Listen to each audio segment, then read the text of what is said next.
La commune de Woluwe-Saint-Lambert est la première commune de la région bruxelloise à adhérer au dispositif sport sur ordonnance.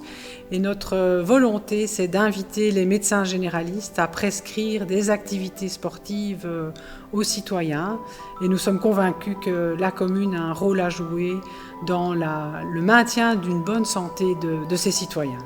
Voilà, le sport sur ordonnance démarrera au Poséidon dans le courant du mois de février et le Poséidon mettra en place les formateurs avec ses kinés et c'est d'ici que partiront bien entendu toutes les séances avec eux qui vont encadrer ça d'une manière très professionnelle.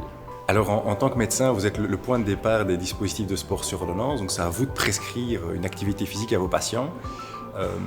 Et donc la démarche va être sensiblement la même à celle d'un médicament. Au lieu de prescrire un médicament à votre patient, vous allez prescrire une activité physique. Sauf qu'au lieu de se rendre à la pharmacie, il ira au centre sportif du Poséidon pour pratiquer son traitement, son activité physique.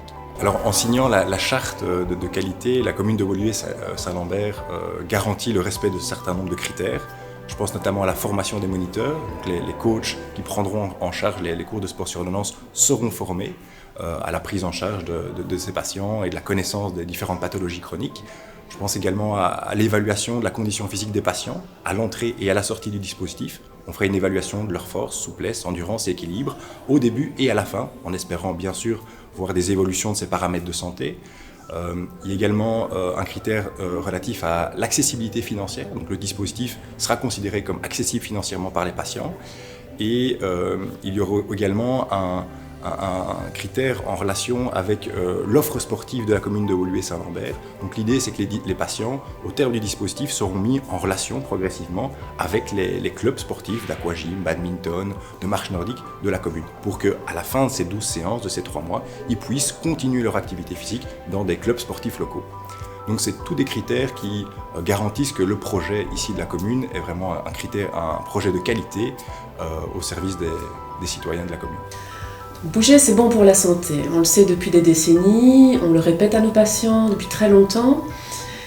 Mais depuis une quinzaine d'années, le nombre d'études scientifiques se sont multipliées pour atteindre actuellement un niveau de preuve de type A, c'est-à-dire le plus haut niveau de preuve au niveau scientifique, comme quoi l'activité physique réduit le risque de maladie coronaire, réduit le risque d'AVC, réduit le risque de diabète, de syndrome métabolique, réduit aussi le risque de cancer. On a des études pour le cancer du sein, pour le cancer du côlon.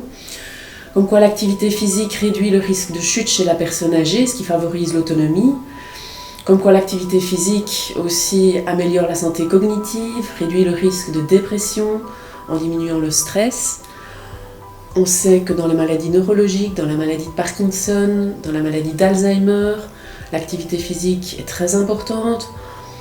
Alors bouger suffisamment, qu'est-ce que c'est ? Qu'est-ce que c'est bouger pour avoir un impact favorable sur la santé ?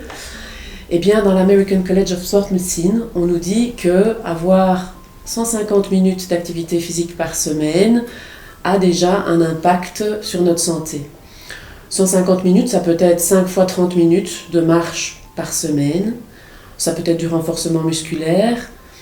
Chacun à son niveau. Ce qu'on sait en tout cas, c'est qu'un petit peu est beaucoup mieux que rien et au plus, au mieux. Donc en tant que médecin, nous avons un rôle envers nos patients d'information, mais aussi de prescription, parce que l'activité physique peut être considérée actuellement comme un véritable médicament.